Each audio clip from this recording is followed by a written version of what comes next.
Hi everyone, welcome back to my channel. Happy spring once again. The sun is shining bright outside. So all that we need to do is to look at the sun and remember where we come from the day that the president said to us it's lockdown, from the day that we just realized that we are surrounded by this thing called COVID when everybody else didn't know what was happening. So all that we have to do now is to look around and look at that sun and count our blessings so far. Thank you to everybody that has subscribed to my videos, that have watched my videos, liked and commented so far. I really appreciate you. I appreciate each and every one of you. Thank you. So we're still on the topic of investing in ourselves, ladies. Investing in ourselves and also not forgetting ourselves in the process of being wives, mothers, career women, taking care of our loved ones as well. Remember, ladies, if we run on empty, we are going to put our happiness on other people's hands. We are going to expect a lot from other people, and by doing so, we are going to start being miserable because we won't be able to, we will not be having, our cups will not be full. So you will be expecting all the time that somebody else must fill your cup. And if we really have to look in the mirror, who exactly has the responsibility of making us happy? It's ourselves. It is ourselves, no one else. So it is very important that as we journey in this life, as we are mothers and wives and career women, we understand that our happiness is solely dependent on us. I remember when I was going out with my husband, I was his girlfriend. I was this free-hearted lady. I had dreams. I had hobbies, you know. I was happy. I was happy about myself. And I got married in 2007 to the man of my dreams. It was a beautiful day. I was looking forward to start my life with him. And you know, somehow, ladies, somehow in our heads, we transform ourselves from being those ladies that have dreams to wives, to mothers. So then we forget that this lady still has dreams. And nobody, our husbands do not ask us to forget it. Our children do not ask us to forget their dreams, but we decide to forget our dreams. And I must tell you that it's been a struggle for me for a lot of years. It was a struggle to a point that I put my happiness on my husband. You know, a simple thing that, like, my husband would go out with his friends, say, baby, I'm going out with my friends on Friday. And because I forgot myself in the whole process in this marriage, I totally forgot myself. So the minute he says to me that he's going out, I'm like, oh, he's going out, so he's leaving me alone. So what does he expect me to do? So when my husband goes out with his friends, it does not mean that he loves me less or he is less committed to our marriage. Remember, we need to understand the fact that our cups are filled from different aspects of our lives. And I think the mistake that we do and that I did is that I then forgot the fact that I can still have fun while I'm still a wife. So when he went out, I took it as if it's about me, to say that, why is he leaving me alone? I thought that you are married. I thought that as married couple, you must be staying together and not going anywhere. So this is what I'm saying, that we tend to forget ourselves in the process. And then because I then took my happiness and I put it in his pocket, when he says to me that I'm going to be with my friends, then it started making me feel a little bit miserable. So what happens then? Then when he's out with his friends for that night or for that period, I'm miserable. I'm tossing and turning in my bed, looking at my watch constantly and wondering, when is he coming back home? So it comes to a point where even in your marriage, you start being this nagging wife without realizing it, because you're nagging about the things that, you know, honestly speaking, that are not even worth fighting for. So I think that once we start investing in our happiness and owning our happiness, then we start also picking the fights, you know.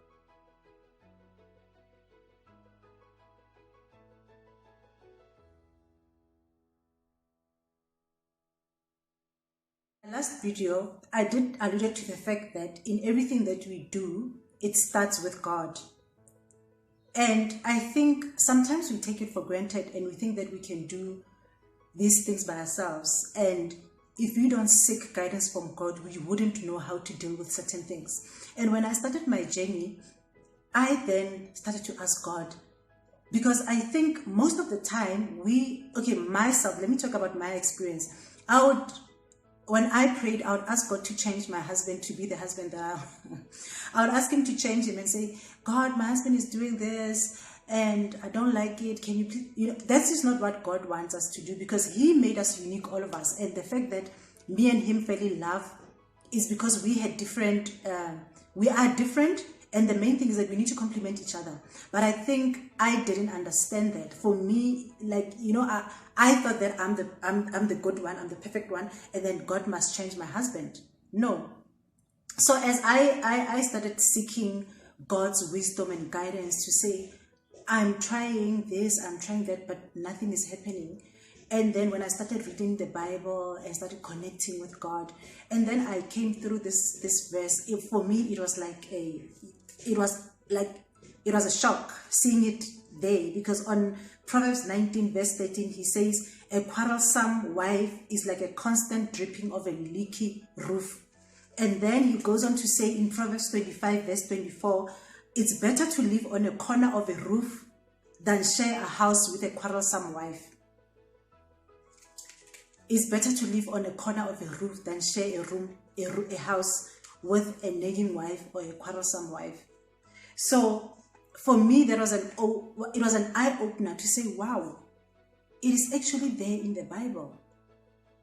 And I'm actually a nagging wife. I'm actually nagging. So really, my husband, when he comes home to come and relax and be happy from a long day at work. And all that I do is I nag. But I realized that I was nagging because my cup was empty, and it was just getting emptier and emptier and emptier every day.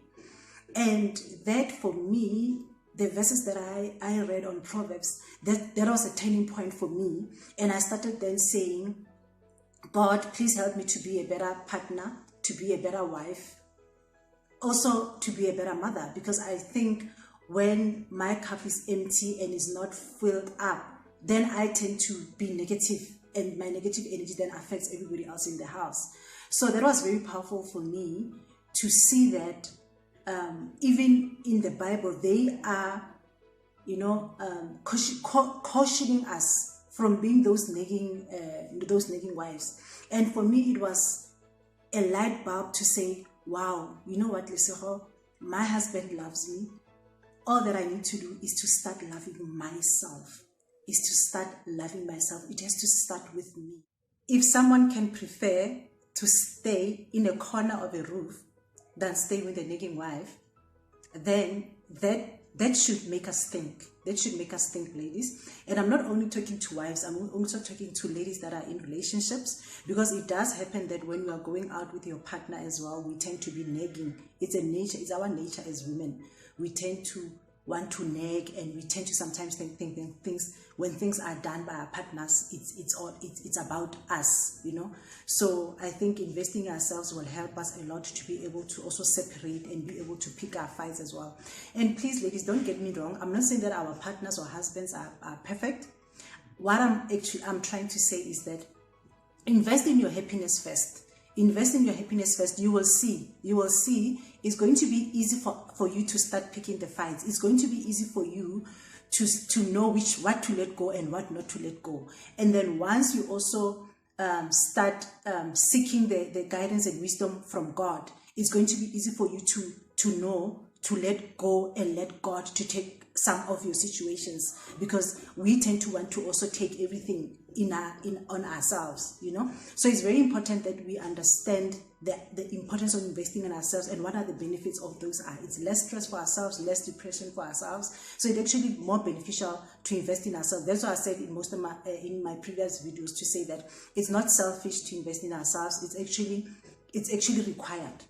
Self-care brings a lot of happiness for us. So the one thing that I avoided to say when my cup was very empty was to say to him, have fun.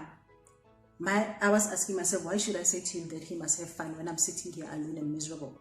But right now, because my cup is empty, I'm happy with myself. Whether I stay at home with my glass of wine, reading a book, watching my favorite movie with my popcorn next to me, or I'm going out with my friends on the same day that he's going out with his friends, it really didn't matter.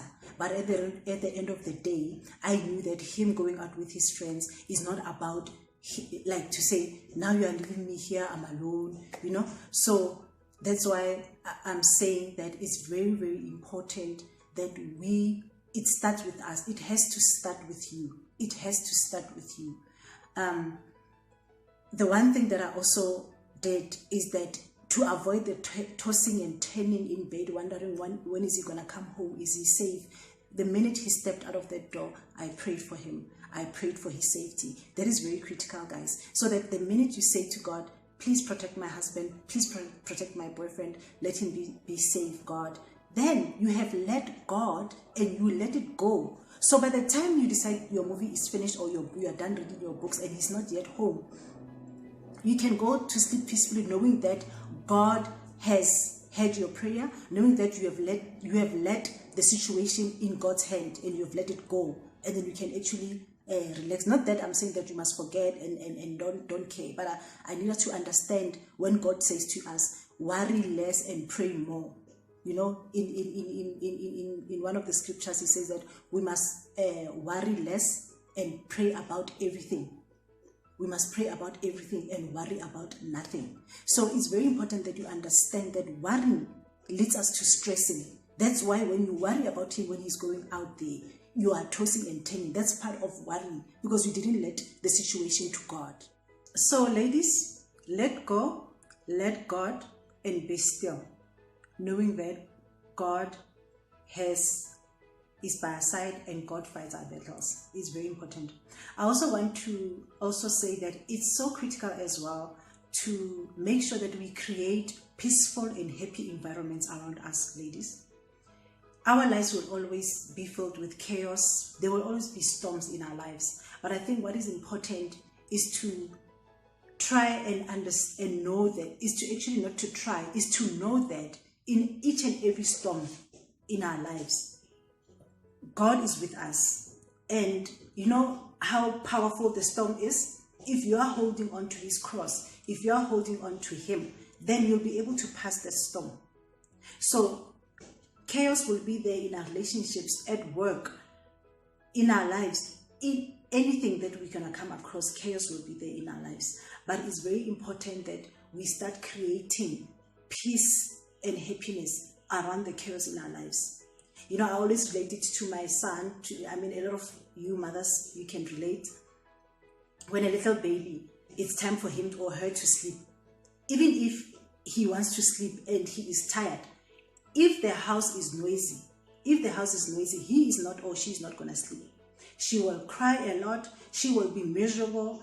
She will just, be this. She will be miserable until she or we create an environment for the baby to sleep. Until you move him or her to a quiet room, to a peaceful room, then the baby will sleep. So that's how I usually relate it to say that we need, in the chaos of our lives, we need to create happy and peaceful environment for ourselves. And once you do that, despite of all the issues that are in our lives, the fact that you have created that happiness, that happy environment and a peaceful environment, and knowing that God will take over your challenges, letting it go and letting God. To understand, guys, that God will provide us with peace that surpasses all understanding. I know that it's very tough for us women. It's very tough for us mothers. It's very tough for us wives.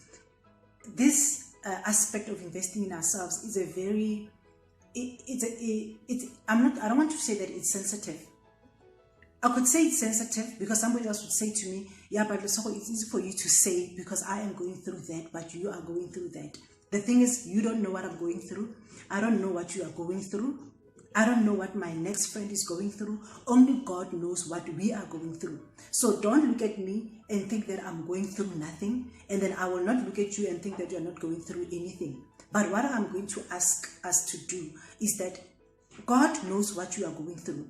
So seek His wisdom, seek His guidance. He wants us to be happy. And I always say that in my videos. There is no way that God brought us to this world to make us miserable. He brought us here for a purpose. And one of the purpose is for us to love ourselves. And then we love one another. But there is no way that God is going to allow us to be unhappy. But you can be happy only if you tap into Him. Only if you tap into Him. And only if you understand, and I usually use the serenity prayer to say that, give me the wisdom to be able to know what I can change and what I can't change. A lot of people that know me, I'm a planner. I want to control everything. I want to do whatever I want. But I had to let those things go because I understood with the things that happened in my life that not everything that happened in my life, it was through my powers. It was really through God. I was so bad that I would want to tell the gynecologist, because he would say to me, we are doing a Caesar, it's not a natural. And then I'll say to him, okay, can we then put this date for me to give birth? And when I go to the doctor, he says, no, you know what, the date that you wanted is not going to happen because there's some complication. I said to him, no, we have to make sure that I need the baby, I must have the baby on that time, because my babies, I want them to be, 16, 17, around those dates. It does not work. It does not work. If it's not in God's plan for it to happen that way, we need to, as quickly as we can, to accept so that we can move on according to God's plans in our lives. So I am doing these videos, guys, because my life is not perfect. It's chaos, but in the chaos that I found myself in, I managed to find happiness and peace in my chaos. And I try my best that in each and every day, I look at each and every day as a gift. And I look at each and every day as a gift that God gave to me to start over again from yesterday. I'm not saying that I will not get challenges, but I'm saying that when I get challenges, I will then give them to God and I'll ask God for that guidance. So I'm asking you, where you are sitting, if you are going through the most, I want to encourage you to go through this video to say that start to say through this video that, guys, we are enough. We are beautiful. We are powerful. So I'm talking to every woman, whether you are in a relationship, you are a wife, you are with your partner, you are single, seek your happiness. Seek your happiness. This is what is going to make you who you are. Find yourself. Start introducing yourself to yourself. Start finding the things that makes you happy, the things that you love, the things that makes you tick. But it's very important that you understand the value of investing in yourself. You understand that everything that happens, whether it's at work, whether you've got a boss that does not like you, whether you've got a boss that treats you like trash, for lack of a better word, it's not about you. It's not about you. Go back home. Connect. Go back home, fill your cup. Wake up in the morning, connect to fill your cup so that you are able to face whatever that comes your way in any day. Have a beautiful spring. We still have a few weeks of September, and I urge that we start looking around us and saying, what is it that you can do, small as it can be, to start doing things that says or that demonstrates that you are starting to invest in yourself. Invest in your happiness. Thank you so much. Have a blessed week.